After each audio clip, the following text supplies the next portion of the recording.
messieurs, une fois de plus, bienvenue à ce programme spécial de 10 jours de prière. Nous sommes parvenus ainsi à notre 5e jour de notre programme spécial spirituel en ce début d'année 2023. Retour à l'autel, dès l'aube, je te chercherai, jour 5, Jésus le matinal.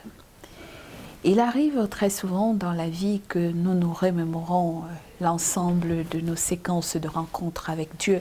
Et tout au long, depuis le début de ce programme, nous avons parlé suffisamment des autels et des personnes qui ont fait des rencontres spéciales avec Dieu et qui ont érigé des autels à la suite de la manifestation remarquable de Dieu dans leur vie ou bien avant. L'exemple que nous allons citer ce matin pour nous permettre de renforcer nos liens spirituels, mais surtout nos liens d'adoration et de consécration à Dieu, c'est l'exemple même de Jésus-Christ. La parole de Dieu nous dit dans le livre de Marc, chapitre 1er, le verset 35, « Vers le matin, pendant qu'il faisait encore très sombre, il se leva et sortit pour aller dans un lieu désert où il priait. » Jésus avait pris coutume de se lever très tôt, la plupart du temps à l'aube du jour, pour se réfugier dans une montagne ou quelque part à l'abri des bruits, avant que ses disciples ne se réveillent pour aller méditer et rencontrer Dieu en un moment intime particulier, ce dont nous avons suffisamment parlé à la 3e journée de notre programme spirituel en parlant de rencontrer Dieu chaque jour, le matin et le soir. Pourquoi la nécessité de rencontrer Dieu le matin? Parce que le matin, nous affrontons de nombreux défis dans nos vies.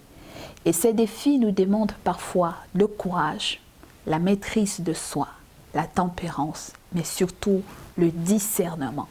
Une chose qui manque à beaucoup de croyants de nos jours, de se souvenir que appeler l'aide, la diligence et la conduite de Dieu par le moyen du Saint-Esprit est quelque chose de très important pour nous démarrer, une journée.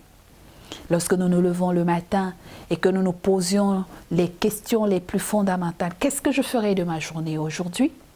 Où est-ce que j'irai? Comment est-ce que les choses se passeront? Quelles sont les circonstances qui environnent les lieux et les actes que j'aurai accomplis tout au long de cette journée? Si nous ne cherchons pas le discernement, l'aide, le secours de l'Éternel au moment où nous nous levons pour engager notre journée, il y a de fortes chances que nous passons à côté du plan que Dieu a programmé pour nous parce que nous n'avons pas pris un instant pour rencontrer la grande sagesse infinie et insondable de Dieu.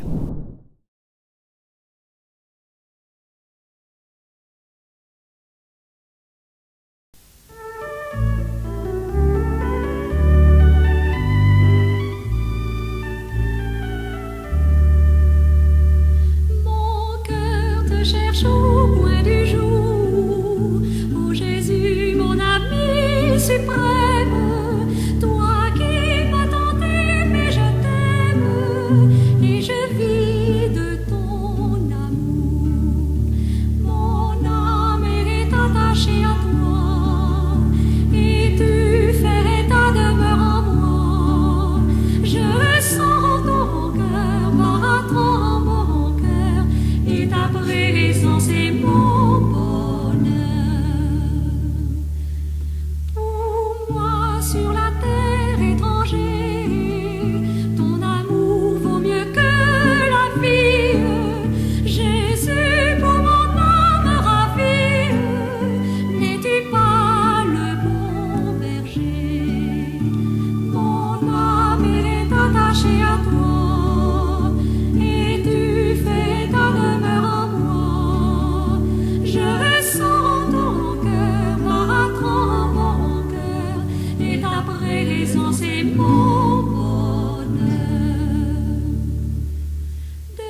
est donc nécessaire pour chacun de nous. D'ailleurs, Jésus va vivre une autre expérience. Dans Marc, le chapitre 1, le verset 38, il va par exemple dire à ses disciples à un moment donné, « Allons ailleurs dans les bourgades voisines, afin que là aussi je proclame le message, car c'est pour cela que je suis sorti. » Vous remarquez quelque chose de particulier dans cette prière ou dans cette parole de Jésus à l'endroit de ses disciples. Ils étaient dans un territoire. Jésus prêchait, il guérissait les malades, il délivrait les démoniaques. Mais il lui est arrivé à un moment donné où lorsqu'il veut accomplir une action dans un territoire donné, le Saint-Esprit lui révèle la nécessité d'aller ailleurs. Même cette expérience, l'apôtre Paul l'a vécue lorsqu'il était à Corinthe et qu'il prêchait à un moment donné de son parcours. Dieu lui dit d'aller à Macédoine. C'est l'expérience d'une vie de communion et de communication avec Dieu, où Dieu se révèle à nous au travers de cette petite voix qui nous parle dans notre esprit et qui nous rappelle l'écoute. Nous prions généralement, mais il nous manque l'écoute. Nous n'arrivons pas toujours à écouter la voix du Saint-Esprit après une prière. Nous devions apprendre à revenir à cette pratique qui est d'une importance capitale. Il ne suffit pas de prier, mais de se dire après la prière, il faut marquer un temps d'arrêt de quelques minutes pour écouter le Saint-Esprit nous parler. C'est apparemment banal, anodin, mais c'est vrai. Essayez de l'expérimenter cette année ou pendant ces moments de 10 jours de prière. Écoutez la voix de Dieu. Revisez les messages que vous avez perçus dans la nuit au travers de vos songes. Vous verrez que ligne par ligne, le Seigneur peut vous révéler les mystères de ce que vous avez vu dans la nuit à travers de vos rêves. Et quand vous cheminez, chaque parole que vous placez dans ces moments de prière particuliers avec Dieu, vous les verrez réponse par réponse cheminer tout au long de votre marche dans la journée. Parce que vous avez pris le temps d'écouter la voix de Dieu vous parler. Il vous dirigera sur les choix à faire, sur les paroles à poser par rapport à un conflit que vous avez avec quelqu'un, sur un choix à faire. Et vous verrez, le Saint-Esprit ne tardera pas à se révéler à vous pour vous montrer le chemin à suivre. Restez donc connectés à Dieu par ces moments matinaux. C'est une bénédiction pour nous conduire tout au long de notre journée. Nous allons demander à Dieu de nous rapprendre en ce moment à rester à l'écoute de sa volonté et de son Saint-Esprit pendant notre prière matinale, afin que le Saint-Esprit nous guide dans les choix et les actes et les paroles que nous poserons tout au long de la journée. Que le Seigneur nous y conduise. Nous allons prier. Ô Dieu, nous te sommes reconnaissants de pouvoir t'adorer, où que nous soyons et autant que nous le voulons. Tu nous entends, que ce soit à la maison, au travail, à l'église ou en voyage.